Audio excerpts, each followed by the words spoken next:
An American industrialist, was born a poor hand-loom weaver in Scotland. He grew up in poverty, living in a one-room house, often sleeping simply to forget the misery of hunger. To fight starvation, he and his family migrated to the United States, and his first job was at the age of 13 as a bobbin boy, changing spools of thread in a cotton mill 12 hours a day, 6 days a week in a Pittsburgh cotton factory. In his spare time, he would read the works of Robert Burns and historical Scottish heroes like Robert the Bruce, William Wallace, and Rob Roy. His next job was as a telegraph messenger boy.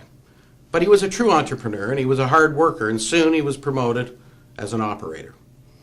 A local military hero opened his library of 400 volumes to local working boys each Saturday night, and that gave a good boost to this young lad's education and passion for reading.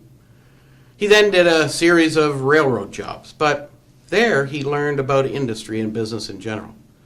It was during this stint that he started to make small investments in steel and oil companies, and soon he started seeing his returns. By 1889, Carnegie Steel Corporation was the largest of its kind in the world. And Andrew Carnegie went on to become the richest man in the world and known as one of the builders of America who helped shape the nation. In 1901, he sold Carnegie Steel to J.P. Morgan for $480 million and became a philanthropist. He donated millions to the New York Public Library because of his passion for reading. He established the Carnegie Institute of Technology in Pittsburgh, which is now known as Carnegie Mellon University. He created the Carnegie Foundation for the advancement of teaching and formed the Carnegie Endowment for International Peace. Andrew Carnegie, his journey began in a one-room weaver's cottage.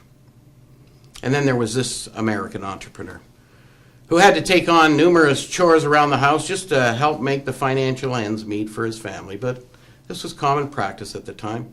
He milked the family cow, bottled the surplus, and drove it into customers in town.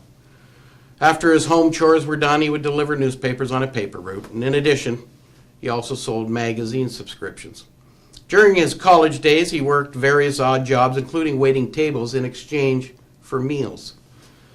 But after graduation, he joined the U.S. Army during World War II, and after the war, he left the military and started managing a variety store at the age of 26. Soon after, he took a loan to buy his first store, and thanks to simple innovations in business, he bought his second store. Within 3 years, his sales volumes grew to a whopping $225,000. This American entrepreneur didn't wait for his dream to come true. He pursued it, and on July 2nd, 1962, in Rogers, Arkansas, Sam Walton opened his first Walmart store, and the rest, of course, is history. But by the time of his death in 1992, he had 1,920 stores employing 380,000 people and grew his little $225,000 business into a $50 billion enterprise. But what made these two people successful wasn't just luck. It was that they believed what Walt Disney believed.